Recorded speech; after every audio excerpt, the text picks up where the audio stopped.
Persepolis is recognized worldwide as a symbol of Persian civilization in the land of Iran. Located near Marv-Dasht, Shiraz, this site showcases the grandeur of royal architecture from ancient Persia. The Achaemenid kings, at the height of their power, built their stone palaces in the heart of the mountains near Shiraz to leave a lasting legacy of their vast empire for future generations. Persepolis, also known as Parsa or Takht-i-Jamshid, is referred to by its Greek name, meaning the city of Persians. The remaining columns, capitals, inscriptions, bas-reliefs, palaces and gates at Persepolis are among the most famous artifacts of ancient civilization in the world. The construction of Persepolis, one of the oldest cities in Iran, began approximately 2,500 years ago at the foothills of the Ramat Mountains under the reign of Darius the Great. Numerous architects and artisans contributed to this magnificent complex, and both male and female workers were involved in its construction. What adds to the historical value of Persepolis is the treatment of workers by the Achaemenid kings, who ensured they received fair wages and benefits, a remarkable practice in the ancient world. According to inscriptions, the construction of Persepolis took approximately 120 years. The advanced governance and culture of the Achaemenid rulers contributed to the global renown of ancient Persian civilization. The foundation of Persepolis dates back to 518 BCE, over 2,500 years ago. Darius I, the third king of Achaemenid dynasty, commissioned the construction of a grand palace in the mountains near Marv-Dasht. However, the process of building the complex took a long time and continued during the reigns of his successors. Each palace within Persepolis was built during the rule of a different Achaemenid king. The magnificence and beauty of these structures continues to astonish modern architects and engineers. Even today, the construction of such an extensive complex would be a daunting task, despite modern technological advancements. Inscriptions left by the Achaemenids suggest that Darius aimed to create a lasting symbol of a progressive and powerful Persian empire. Before the palaces were constructed, workers spent years carving into the mountains and levelling the terrain. The primary building material was stone, which was used in different forms and levels of durability. The craftsmanship involved in carving and polishing these large stone blocks and then transporting them to great heights remains a fascinating feat for modern engineers and architects.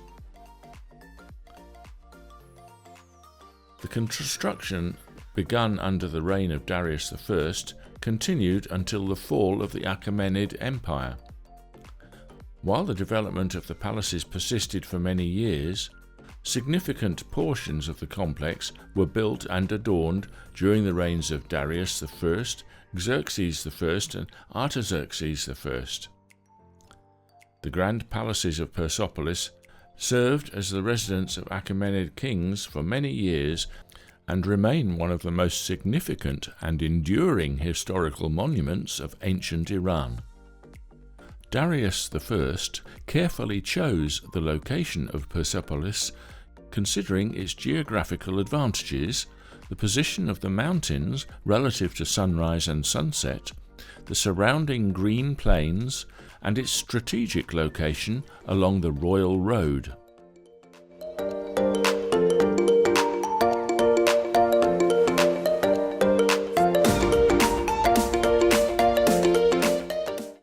In recent years, Due to significant damage to Persepolis, multiple restoration efforts have taken place.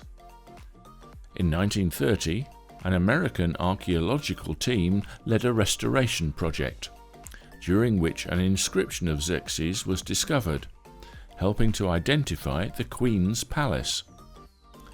Later, in 1935, a German team restored parts of the inscriptions and reinforced the palace structures and columns of the Apadana Palace.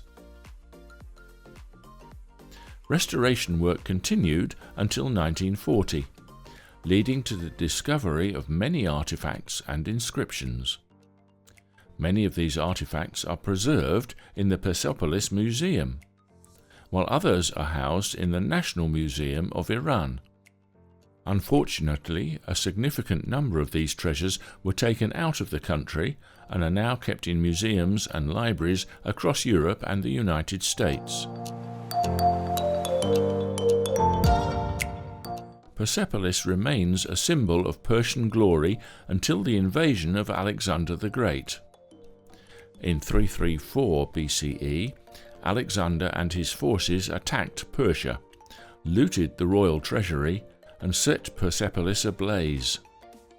His deep-seated animosity towards the powerful Achaemenid rulers led him to order the burning of Xerxes' palace, but the fire spread, destroying vast sections of Persepolis. Before its destruction, Persepolis was considered one of the most scenic locations in ancient Iran, built at the foot of Mount Ramat, also known as Mer or Mithra. It overlooked beautiful valleys and plains. The complex functioned like a city, with streets laid out between the palaces, showcasing a highly advanced and organized urban design.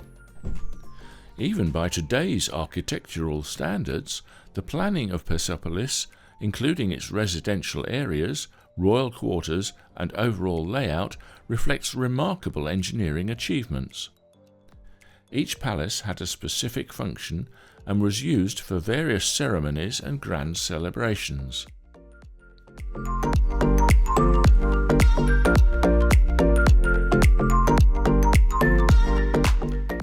One of the most intriguing aspects of Persepolis is its water and drainage system. The streets were equipped with canals that directed rainwater and runoff through designated channels, a sophisticated engineering feat for its time. The architectural details, interior decorations, city planning, and structured division of spaces within Persepolis stand as a proud testament to ancient Iran's ingenuity, even after 2,500 years.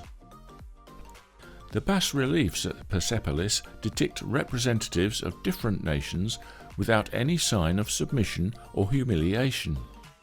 These figures are not portrayed as captives or slaves, but as dignified members of a vast global community.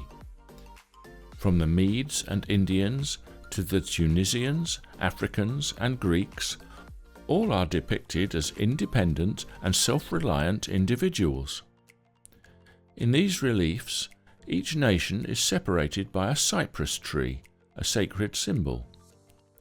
The ranking of delegations was based on their cultural significance and historical background, with groups such as the Medes, Elamites, Khuzestanis, Babylonians, and Assyrians depicted in hierarchical order.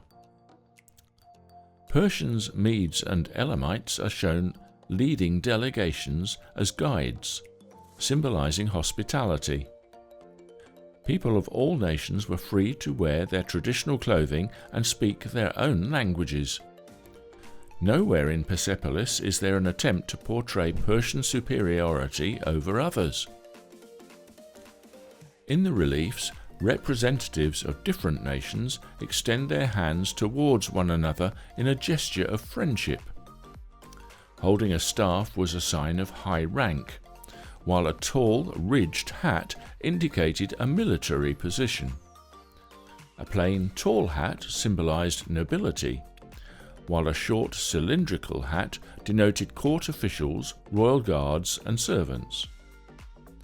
These remarkable features make Persepolis not only a masterpiece of ancient architecture, but also a profound representation of Achaemenid diplomacy, cultural inclusivity, and advanced civilization. Persepolis housed palaces, the royal treasury, construction workshops, and audience halls. Throughout the Achaemenid Empire, this site served various roles, including a national temple, a venue for Nowruz celebrations, an administrative centre, a royal treasury, and a workshop for artists, stonemasons, weavers, tailors, goldsmiths, and sculptors. One of the ongoing ambiguities surrounding Persepolis is its primary function during the Achaemenid period.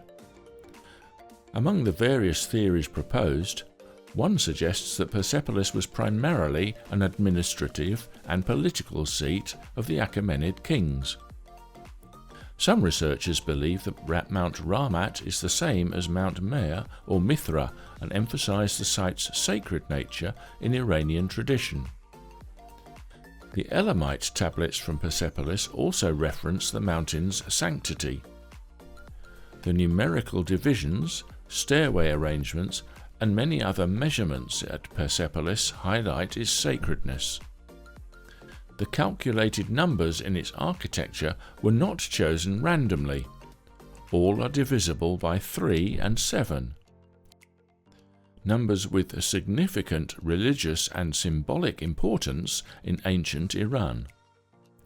The Apadana Palace, for instance, has 72 columns, corresponding to the 72 chapters of the Yasna in the Avesta and the 72 strands of the Zoroastrian sacred girdle, the Kusti. Another hypothesis suggests that Persepolis functioned as an observatory for astronomical studies. But while the exact function of Persepolis remains an open question, available evidence suggests that it was the royal seat of Achaemenid kings from Darius I to Darius III and primarily used during the summer. It served as a temporary venue for political affairs, governance, royal court ceremonies, international visits, and public audiences. Festivals such as Nowruz and Meregan were also held there, indicating that Persepolis was not merely a political seat or a temple, but had ritualistic functions as well.